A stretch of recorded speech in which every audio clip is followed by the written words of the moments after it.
Hello, everyone, and welcome to this press conference on a new finance facility to accelerate education in Africa. My name is Maxwell. I work on the public engagement team at the World Economic Forum. This press conference is filmed and webcast live, so thank you for joining to our audience online. I will introduce our panel. They will speak for a few minutes each, and then hopefully we can have some questions and answers. I would like to introduce you all to former President of Tanzania, His Excellency Jakaya Kikwete, who is here in his capacity as Special Envoy for the Education Commission. And I'm also joined by Caroline Kende-Robb, and she is Chief Advisor for the Education Commission. So without further ado, former President Kikwete. Yeah. Well, Is it working? It's working. Okay. Okay. Well, I thank you so much for the opportunity to do this briefing on the work of the International Commission on Financing Global Education Opportunity. This commission was established in September 2015 to undertake an in-depth study of the state of education in the world, following the need to do so expressed at the May 2015 Oslo Summit on Education for Development. The Oslo Summit, there was the expression of a consensus that maybe things are not doing so well on the education front in low and middle income countries. So then a call for establishment of a commission was made. Then 5 global leaders volunteered to convene the commission. The Prime Minister of Norway, and the President of Chile, Michelle Bachelet, the President of Malawi, Professor Peter Mutharika, President of Indonesia, Jojo Widodo, and the Director General of UNESCO, His Excellency Irina Bokova. These are the conveners. They put together a team of 27 commissioners, drawn from across the globe, from all continents. People with a wealth of experience and knowledge in education, and experiences in various other fields that are relevant to education.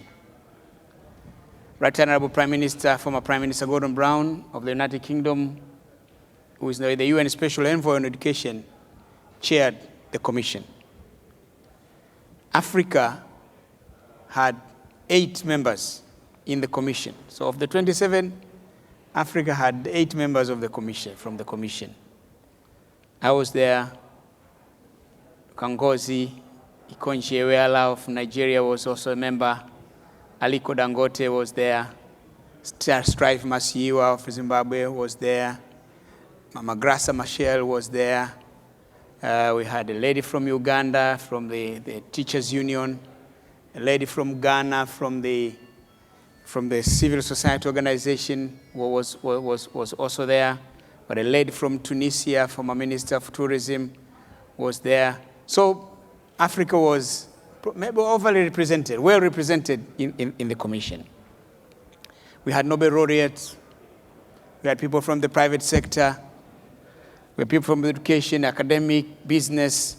So almost it had a cross-section of people who were actually interested in education.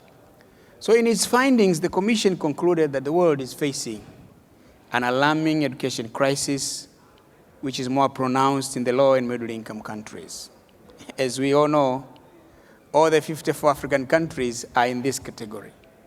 Africa doesn't have any high income country. So we are all in the category where we're suffering a lot from the inadequacies in education. Among this, some of the important highlights of the observations is that, one, the majority of low and middle income countries are lagging far behind developed countries in terms of education development and achievement. They are, in fact, one expert came there, said we are 70 years behind So we have a huge catching up game to make.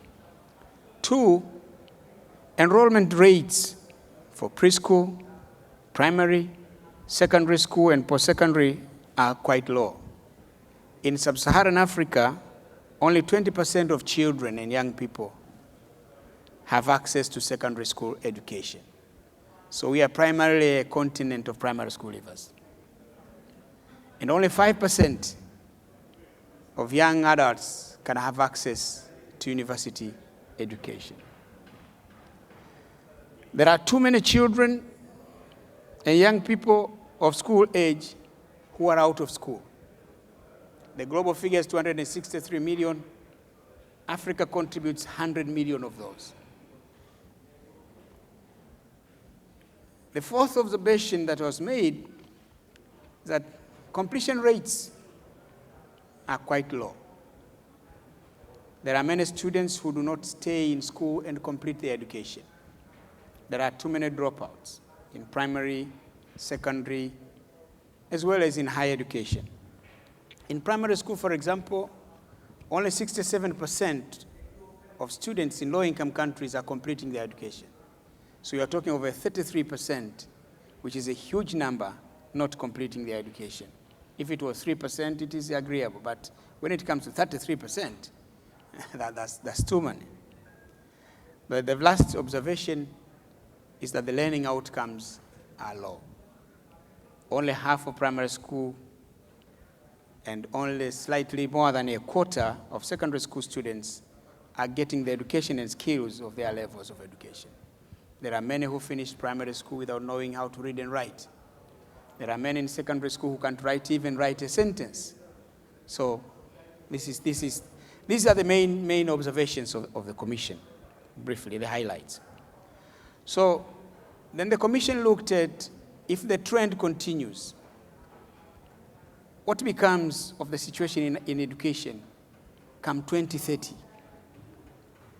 It became evident that many developing countries will not be on track to meet the objective of SDG 4 on education.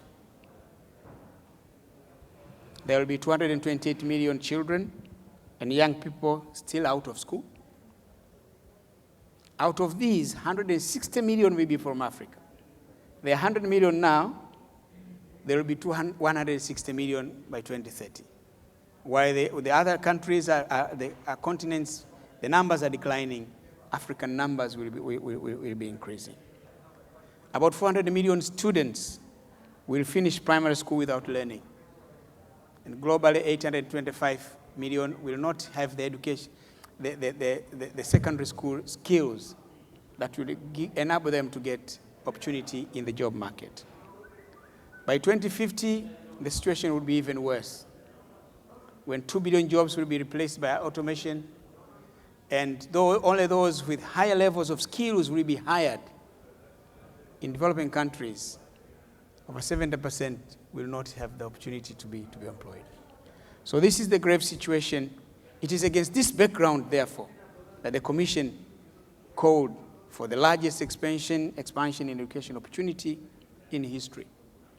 In essence, it calls for unprecedented intervention to enable low and middle-income countries to effectively overcome the challenges they face now in education and to catch up with high-income countries at the earliest possible time. Primarily, the Commission is making a case for securing every child's right to a quality education, which the education says this is the civil rights struggle of our generation now. Furthermore, the Commission is proposing that we should do all within our powers to make sure that we overcome these challenges within this generation. So, hence, the name, the learning generation. Well, there were questions. Is it possible to do it in one generation? The answer definitely is yes, because there are countries in low and middle income countries that have made tremendous progress in education in the last 10, 15 years. If these countries have been able to do so, the other countries also can do it if the example of these countries can be emulated. So then the commission came up with specific proposals on how to move forward. The commission is recommending a financing compact between the low and middle income countries and the international community. Two aspects. The low and no middle income countries have an obligation, an undertaking, a commitment to undertake reforms of the education system and increase investment. The international community has to commit to support the developing countries in these efforts. Of course, then there were specific recommendations on the type of reforms to be undertaken.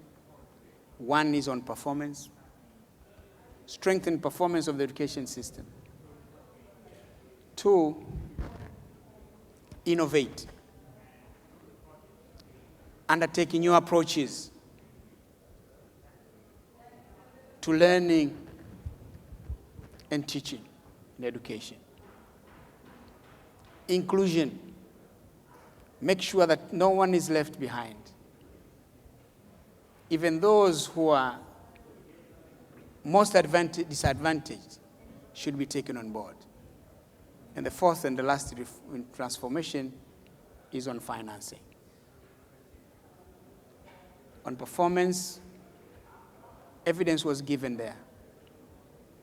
If you spend as much money, if you spend money effectively with the little money you have and strengthen the education system, you'll be able to achieve more. An example was given. Tunisia and Vietnam are spending the same amount of money per GDP per capita on students. In Tunisia, the learning outcomes are 64%. In Vietnam, it's 96%. So it's a question of performance. If you strengthen the education system, you'll be able to. Of course, on innovation, leveraging new approaches, the emphasis here has been make schools online so that we can leverage ICT for learning and teaching. On inclusion, of course, nobody should be left behind. It's a spirit. Because it was discovered in Africa, particularly, the girl child is disadvantaged. So the emphasis on inclusion, nobody should be included. Because of social and cultural inhibitions, girls are left behind. Of course, on financing, there are about 4 specific recommendations there. One is for the countries to find innovative ways of increasing more resources within the country to finance education. There are examples. IMF came there. They said, if countries take some measures to deal with the challenges, they may be able to increase resources by 19%, revenues by 9%.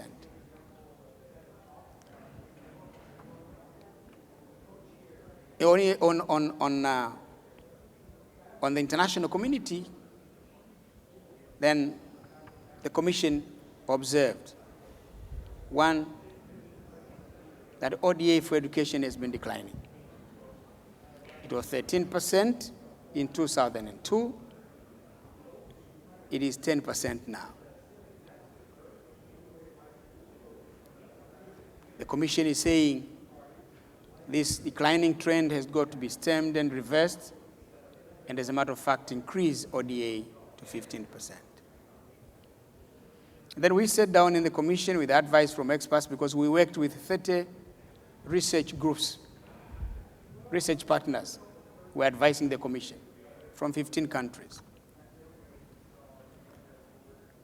Then if countries increase their resources, and if ODA is increased, there will still be a financing gap.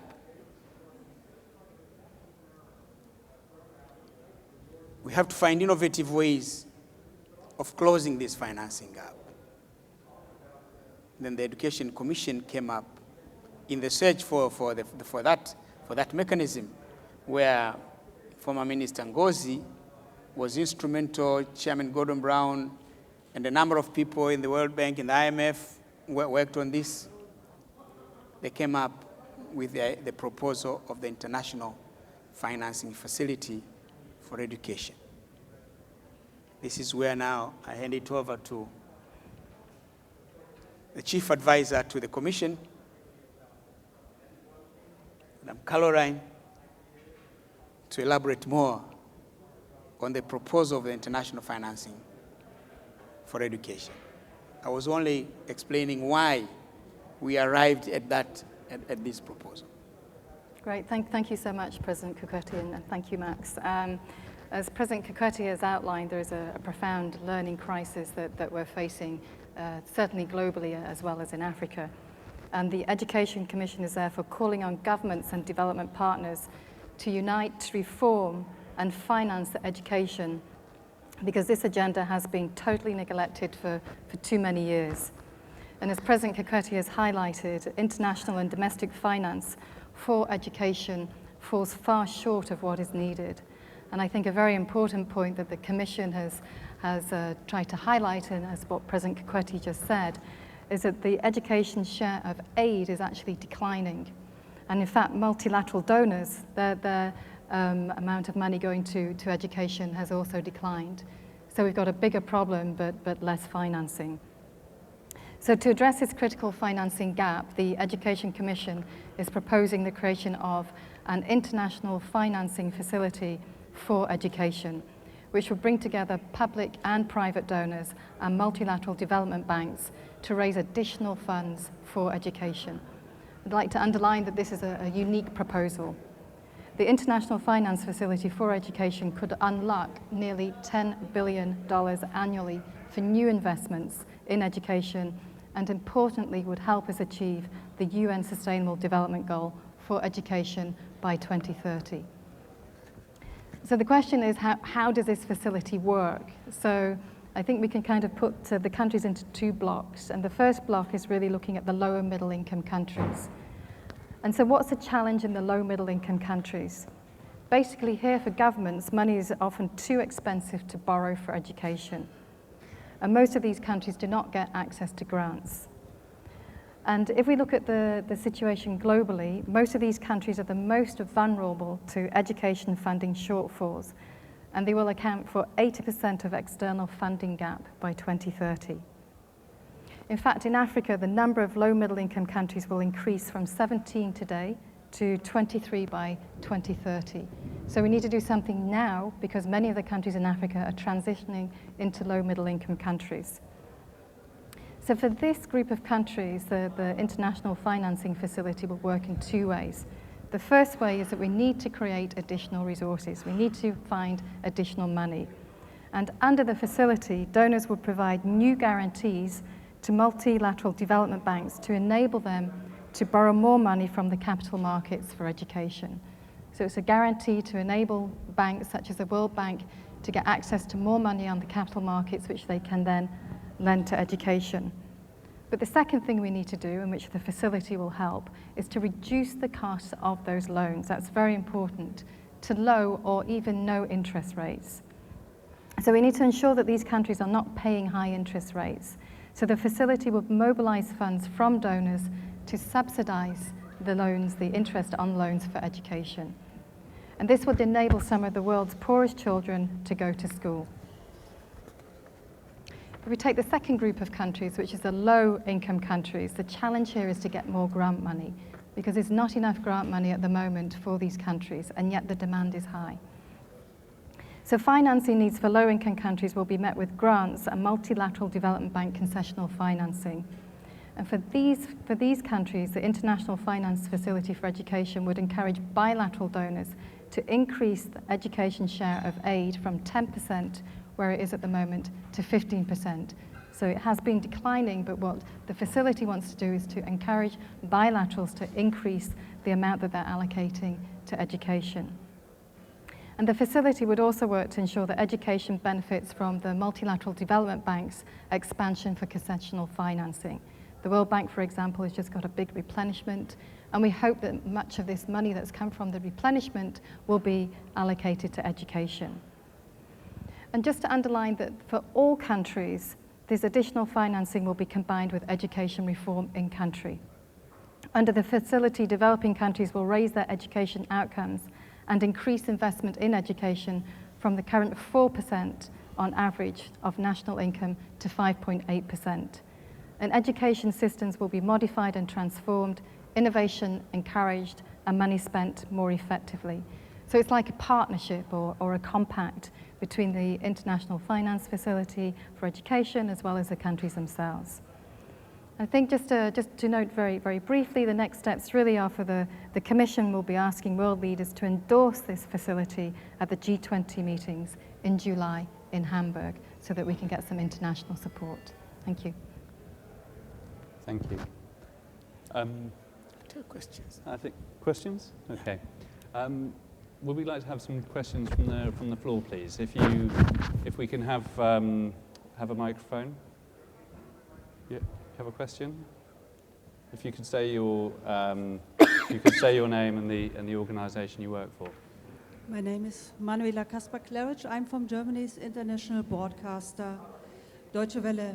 Your Excellency, I have a question. If it's really a question of money to improve education in Africa, because you were mentioning yourself that there are some countries who are obviously doing quite well compared to others, even though they don't have necessarily more money. At least that's how I understood you. Or you were also mentioning the example of Vietnam and Africa, an African country. So is it really a question of money to improve education, or is it not a question of political structures and structures in general?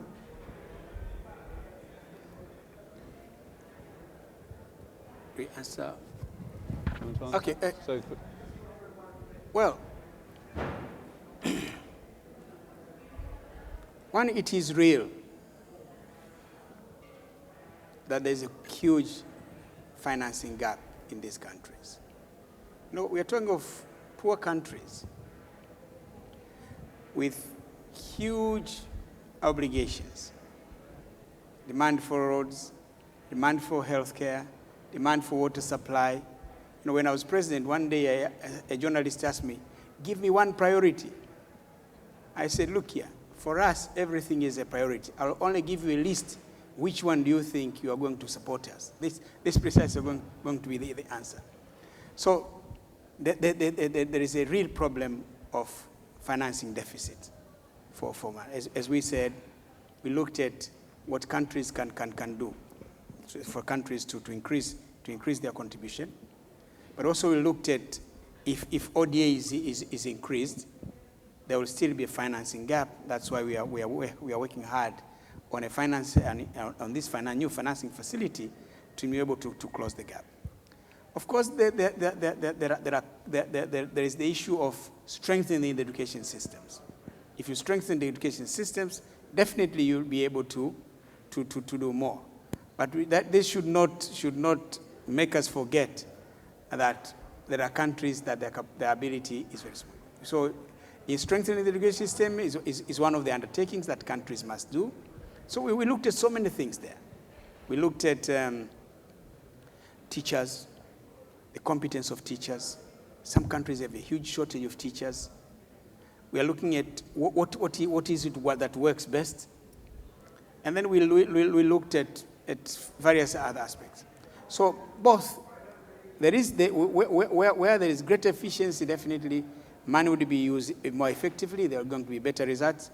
But the biggest challenge we have in Africa and all these countries is really low financial capacity to be able to undertake all the many obligations that the countries have. Thank you. Do we have any other questions? Hello. Hi, good afternoon. Thanks for your time. It's Anna Montero from Bloomberg News. I'd just like to confirm one of the numbers that Caroline provided us. Did you say it was $10 billion annually in new funding for education? Yes, that's exactly right, 10 billion. Thank you so much. We do have a detailed brief that we can share with you afterwards that gives you all the numbers, which might be helpful. It's very helpful, thank you. I think we have a question at the front here. Thank you. Hello, it's Siobhan Cassidy from African News Agency in Cape Town. You say that the beneficiaries will be required to strengthen the education system. How will this be designed? How will it be managed? How will it be policed to make it different from what it is now? Okay. After handing over the report to Secretary General Ban Ki-moon then in September 2016, we in the Commission have started working on the implementation of the recommendations of the Commission. So we said we cannot start with all the countries. Africa has 54 countries. So we said we're going to deal with the first 14 countries. So I toured the 14 countries, spoke to the leaders, introduced the work of the Commission to them and the recommendations, asking them to two things. One is the undertaking, that they are going to undertake reforms of the education system, strengthen performance, leverage innovation, ensure inclusion, and also increase financing for education. The answer has been affirmative. And in fact, most of these countries are spending about 20% or even 30%. Countries like Ivory Coast, spending 40%, Ghana 30%. But you're talking of 30% of a small cake when the demand is huge. That's where there's this case. But then the next stage is for these 14 countries. We are now going to discuss the methodologies of delivery, the methodologies of undertaking these reforms. So this month, it's actually from the 8th to the 12th of this month, there's going to be a workshop in Nairobi with all the 14 countries to discuss in greater depth the methodologies now of undertaking the reforms and how to go about it. So I think out of that workshop would be come up with methodologies which will be easy for us to follow up and also for the countries to be able to undertake the reform. So we are quite keen also.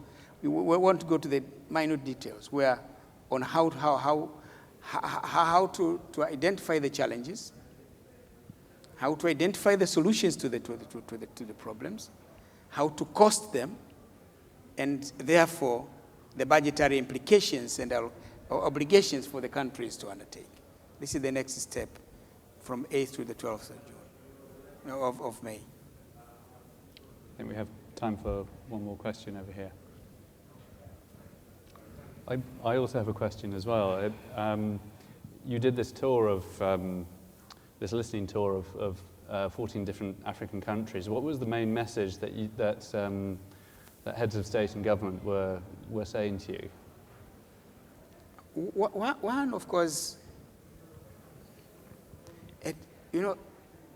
to these leaders, when we are revealing the statistics, some of them are actually in shock. When you tell them that we are 50, 70 years behind, we have a huge catching up game. Say, oh, is it that serious? And then when we talk about the numbers of children out of school, we were in Nigeria with Catherine when we were saying, because what we did in the commission, we have these general figures, but when we visit a country, we have a dossier for that particular country. So we discuss with the country on the realities in their country. Thank God, none of them contradicted the information that we had from the Education Commission. In fact, some of them, I think one president asked me, how did you get this information? I said, well, no, this information is within the country. It is not something that the commission created somewhere out of New York. So then we had concurrence. All of them really supported the idea that they thought that we are doing a very important undertaking, and they are supportive of the initiative, and they see in the international financing facility as a way, as as a methodology that is going to strengthen their hand in undertaking the education reforms. Thank you. So we have a question. Thank you for your time. I'm Raman Yang from CGTN, based in Nairobi. Two quick questions, if I may. In 2011-2012, Kenya's government going to account for about $3 billion of its own budget, how it had spent that public money. So given numbers like those, why should taxpayers elsewhere, Germany, the US, the UK, then come in and provide funding or funding guarantees to governments in exchange for them actually reforming their own education systems when these governments are not spending what cash they do have in the most efficient way? Secondly, there have been a lot of interesting high-level ideas that tend to come out of conferences like this, or even at the African Union, some of which you're familiar with, Mr. President. The Yamoussoukro decision, for instance, on African aviation hasn't been implemented. The Abuja Declaration on 15% of healthcare spending hasn't really been implemented by a lot of countries. What's to stop this plan from having the exact same fate as either of those declarations and either of those plans? The point we're saying is these countries are spending a lot of money on the education of their people. As I said, in all the countries that we visited, it's 20 to 30%. In fact, I don't know of any country where education is not the #1 budget line. But the issue is simple. It's a small cake. Because you're talking of countries that with a GDP of 4.9 billion, with GDP of 12, 15, 20 billion. 4% of 20 billion is very small money. When you compare, the same time, there are roads to be paved, or places where they need to have roads. There is money they have to spend on education, communicable diseases, and these days non-communicable diseases are also increasing. They have got to spend money on provision of other services. So we are saying they are doing a lot, but it's not enough. So definitely there is an obligation for countries to support. Because if we don't support, we looked at the consequences. By 2050, this world is going to face a huge surge of migrants, 400 million. So, supporting these countries we are supporting everybody has an obligation to support these countries. We cannot say that it's their own responsibility, don't care about it. The effects will touch all of us. If people don't have education, there is going to be greater instability in these countries. And the instability definitely will involve all of us. So we went to the... So I'm saying that the countries are spending a lot of their money, but it's not enough. They deserve to be supported. And the developed countries should do that. It's a historic mission, it's a historic duty, it's a moral duty to do that. Thank you. Of course. Can we get just one more question? Can we get a microphone here?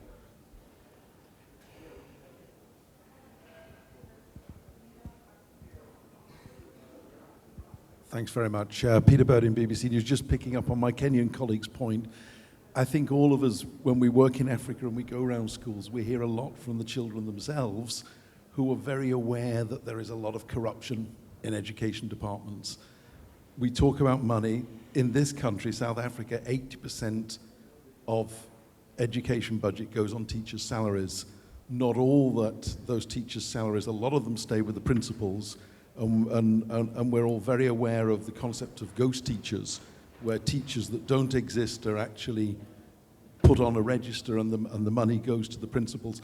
I think the point I'm making is, I think what the Commission is doing is admirable in its intent, but also at the other end, at the outcomes end, we can't just keep giving money, which is going into the pocket of principals or rigid teachers' unions who won't accept reforms. Just wondering what we do at the other end of the ship, if you like. Once we've put the money in, how do we make sure we get proper bangs for our bucks?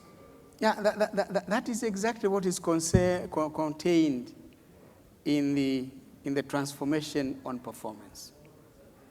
Because one of the things that has been underscored under performance is cut inefficiencies, cut waste, and corruption has been underscored has been underscored as one of those problems. There is the issue of corruption. There is the issue of teachers, absenteeism of teachers. You know, in a study undertaken in 7 African countries, only 77%, at least 77% of the teachers attend school, which means 23% don't. And of those who attend school, 55% go into the classrooms. And those who go into the classrooms, only 45% are actually teaching. And a study done by Twaweza, my Kenyan friend in East Africa, teachers spend 3 hours teaching. So these are the issues that if we want to strengthen the performance of the education sector, there are a host of issues that need to be addressed. But there are some countries who have a huge shortage of teachers. We went to Malawi, for example. There's a huge shortage of teachers. And here is a poor country. They have got to employ teachers. They may not have the capacity to do so if they are not supported. And so I'm saying all that you have said, I think at some point we have got to make this report available to you. You'll see a lot of studies have gone into this one. All those issues of corruption, issues of inefficiencies, teacher absenteeism, student absenteeism. There are families that are poor. There is the issue of some children coming out of the families they have not eaten. They cannot follow classes. So the centrality of school feeding programs in order to meet the challenges. There are communities, there are societies where we have, Kenya and Tanzania have them, the nomadic herdsmen communities. They roam from place to place in search of pasture. Their children don't go to school. So there are a host of issues that have been identified, which I'm sure if they are addressed along the transform in a performance of the sector, innovation, where we also, innovation, we looked at bringing non-state actors also onto the education scene. Some of them to invest in education, but also some of them to help in areas where they can also help. Yeah. Thank you. So just one very quick point on the points you've raised and following up from that. I think it's the financing facility isn't about just giving out the money. It's about having a partnership with governments. And some people use the word compact, but I think it could be partnership. It depends on what you feel most comfortable with. But it's certainly, as the President Kikwete has said, it's about looking at what countries are doing in their country and encouraging reform and building up, because in a lot of the African countries that we visited, a lot of really good work has been done, although we still got a very long way to go. And what is really striking is a lot of leaders are saying, I recognize that I have a crisis in my country as far as education is concerned. Because if I don't get education right, I can't get the people into the job market. If my young people don't have jobs, then I'm worried about the security.